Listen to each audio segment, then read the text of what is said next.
Добро утро! Сряда е.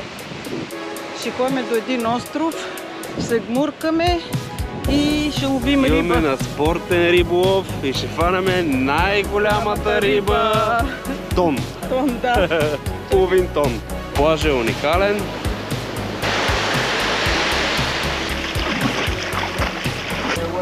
Най-големите въдици за най-голямата риба. Welcome, welcome. Рамбо първа кръв.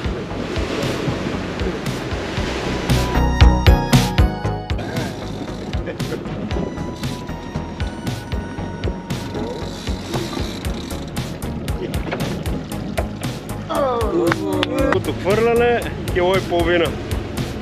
Добре. Пиши.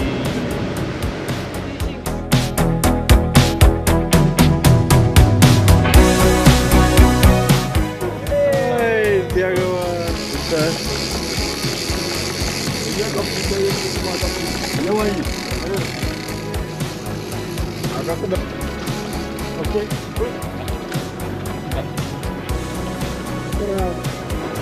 Такива.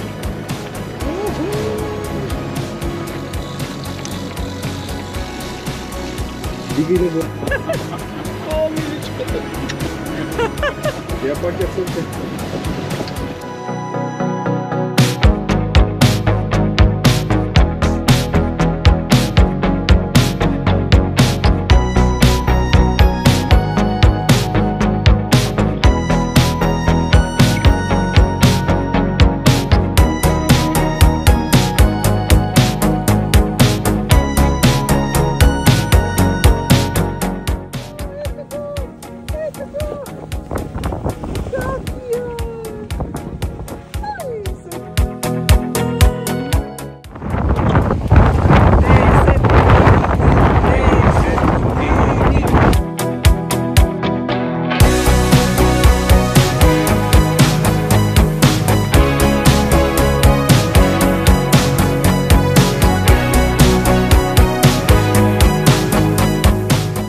Колко е хубаво да си заслужиш обяда. Благодарим на Бог за този улов, който имахме днеска и нахранихме целия екипаж и си оставихме една рибка и за нас. Да, от ресторанта ни я сготвиха.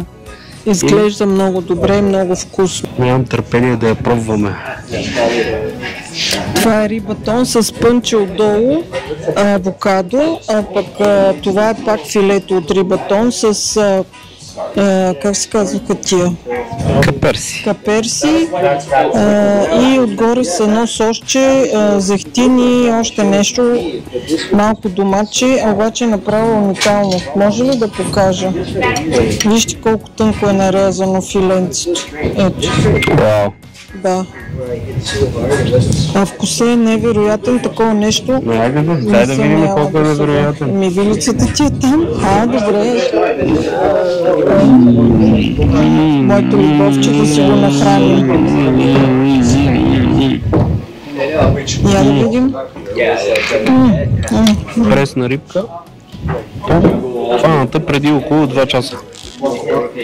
Епа. Извадихме от морето директно. Страшен кеф. Да. Добре. Механик. Благодариме на ресторанта в хотел Булмарин в Кения, Даяни Бич. Главният готвач е българин. Просто Да. само хубава и вкусна храна ми дава. Значи никъде в света не съм яла такава храна. Нали, без комплименти, самата истина. Да, до после, когато ще покажем нещо друго.